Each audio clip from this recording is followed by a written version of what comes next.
bismillaahi raxmaani raxiim halkani waa c I d pro t v oo ah warar aad dhegaysataan aadna daawataan iyo dhacdooyin kale iyadoo ay tahay maalin isniina juulay waa 2026 maxaa adduunka warar ugu dambeeyey waddanka albaniya ayaa waxaa la soo daayay dad maalmo dhoweed la xiray oo soo baxyaal ah kuwaasi oo kasoo horjeeday barnaamij ay wateen qoyska Trump oo ahaa in meel xeeba la doonayay in laga dhiso meelaha lagu raaxaysto taasay u arkeen dadka reer albaniya inay khatar ay u tahay mustaqbalkooda isooxyadaas xoog gale oo ka dhacay magaalooyinka sida magaalada Tirana ee xarunta iyo magaalooyin kale ayaa lagu qabqabtay dad kala duwan oo loo arkay inay booliska iska hor yimaadeen haddaba maxkamad ku taalla waddankaasi ayaa waxa ay sii daysay 19 qofood oo xabsiga ku jiray oo loo haystay inay rabshado ay muujiyaan ay uga soo horjeedaan arrinka wiilka uu sodoga u yahay Jared Kushner iyo barnaamijkooda ay wateen dhulka xeebta inay meelo raaxa ka dhistaan 19 qofood laba ka mid ah waxaa la sheegay in xabsi guri lagu xukumay in gurigooda ay joogaan 12 ka mid ah waxaa loo sheegay bishiiba mar ama labo inay tagaan saldhigyada booliska si ay u muujiyaan inay joogaan iyadoo laba kalena la sii daayay dhulka dhinaca xeebta oo ay doonayeen reer Donald Trump iyo weliba dadkay xididka yihiin inay ka sameeyaan meelaha raaxada waa dhul ay u arkeen dadka reer Albania inay tahay in deegaanka la ilaaliyo taasoo ay dhici karto bay yiraahdeen haddii dhulkaasi ay qolyahaasi qabsadaan inay qaataan oo markaasi nabad guur iyo dhibaato ay ku dhici karto dhulkooda lama oga waxyaabaha ka iman kara laakiin lacag aad u fara badan oo balaayiin ayay ugu taragaleen Donald J Trump iyo kuwa xididka leeyahay inay dhulkaasi ay markaasi geliyaan wararka ka imanaya magaala madaxda dalka Suuriya Dimashq waxay sheegeen in maanta oo isniina ay qorsheysneed in baarlamaanka shirki ugu horeeyay uu yeesho tan iyo intii xukunka laga tuuray madaxweyne Bashar Assad maalmo dhoweed ayay ahayd markii la xulay xubno ilaa 12 oo la yiri waa sharci yaqaanada cusub ee baarlamaanka dalka Suuriya uu yeelanayo ee ku meel gaarka iyo gaarsiinta dawlad buuxda markaasi waxaa loo ballamay isniinta maanta in shirki ugu horeeyay la isugu yimaado laakiin dib ayaa loo dhigay iyadoo la sheegi doono maalinta la isu iman doono taasoo markaas loo arko inay tahay arrin la doonaya in looga hadlo guud ahaanba nidaamka iyo dastuurka iyo mustaqbalka waddanka Suuriya bishii Maarch ee la soo dhaafay ayay ahayd markii si aada loo qorsheeyay barnaamij ah dastuurku meel gaara in loo sameeyo waddankaasi Suuriya si uu uga baxo fadqalalihii iyo dhibkii 14 sano dagaalka sokeeye uu ka socday oo ay markaa madaxweynaha iminka ku meel gaarka Ahmed al-Sharc iyo jabhadiisii ay qabsadeen dalka 8 December 2024 markay muddo kooban dagaal ay kula jireen madaxweynihii hore ee Bashar Assad oo iminka asagay qoyskiisii ay mangaliye ahaan u joogaan waddankaasi Russia wararka ka imanaya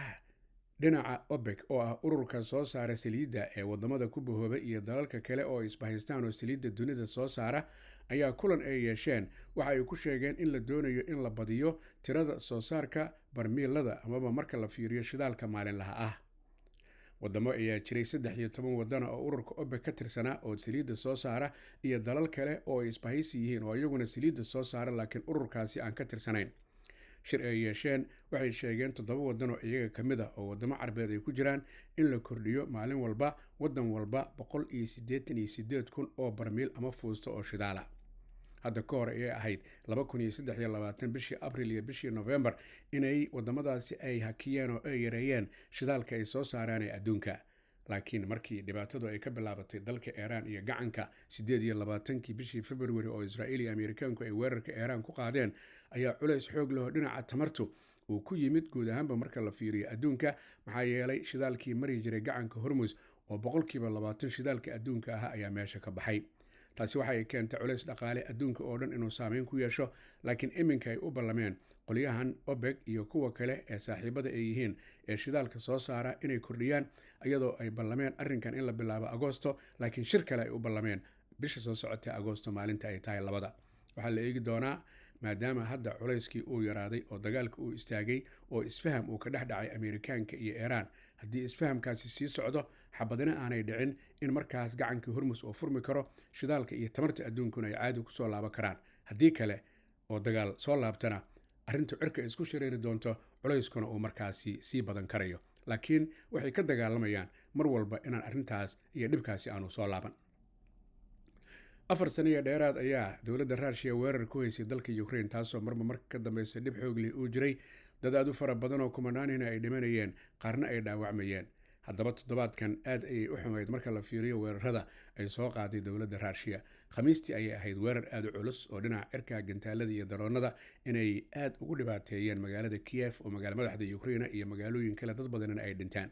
habeenkii xalay ahaa ayay mar kale ay aad u weerareen Russia gantaaladooda iyo daroonadooda magaalada Kiev, taasoo keentay in dad 15 gaaraya ay ku dhinteen dhismayaashii dhibka uu ka dhacay ilaa 46 qofoodna ay markaasi dhaawac u soo gaaray.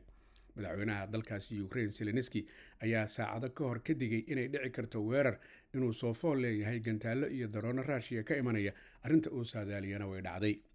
waxa uu doonayaa iminka Zelensky isagoo tegay dhinaca magaalada Ankara wadamada NATO oo kulmaya gaashaanbuurtooda militarigu in uu kala hadlo in suurtagal ay noqoto in la siiyo gantaalada sida looga hortago hawada loogu qarxiyo oo qalabkaasi uu ka yaraaday dalka Ukraine. dhinaca kale wuxuu doonayaa Zelensky inuu kula kulmo Ankara madaxweynaha wadanka Mareykanka Donald J. Trump isagoo ka codsanaya in Mareykanku uu fursad siiyo dhinaca qalabka militariga, maxaa yeelay tan iyo intii Trump uu xukunka qabsaday waxaa laga yareeyay Ukraine wixii uga iman jiray dhinaca wadanka Mareykanka, laakiin intii uu joogay Joe Biden mar walba waxay u baahan yihiin ayaa la siin jiray. reer Yurub laftooda iyo midowga Yurub aad ay u taageeraan wadankan isaga ah ee lagu magacaabo Ukraine, laakiin waxaa si oo dhani kama difaacin dhibka xoogga leh ee jira ee maalin walba markaasi ku dhacaya. wararka ka imanaya dhinaca Pacific waxay sheegeen dowladda China inay gantaal riday tijaabo ah oo ay ku fiirinayso xuduudeeda military inta ay la egtahay, waxaana laga riday gujis nuclear-ka ee badda hoosteeda. arrintaasi waxaa walaac ka muujiyay 3 dal oo aagga ku yaala oo ah Australia, Japan iyo New Zealand. laakiinse 3 dalba waxay sheegayaan sida wasiirka arrimaha dibadda ee dalka Australia oo lagu magacaabo Penny Wong inay dowladda China u sheegtay 3 dalba in ay tijaabin doonto gantaal dhinaca gujiska ah oo badda laga ridayo Pacific lagu ridayo, gaar ahaan goobo loogu talagalay oo aan waxyeelaynin 3daasi wadan.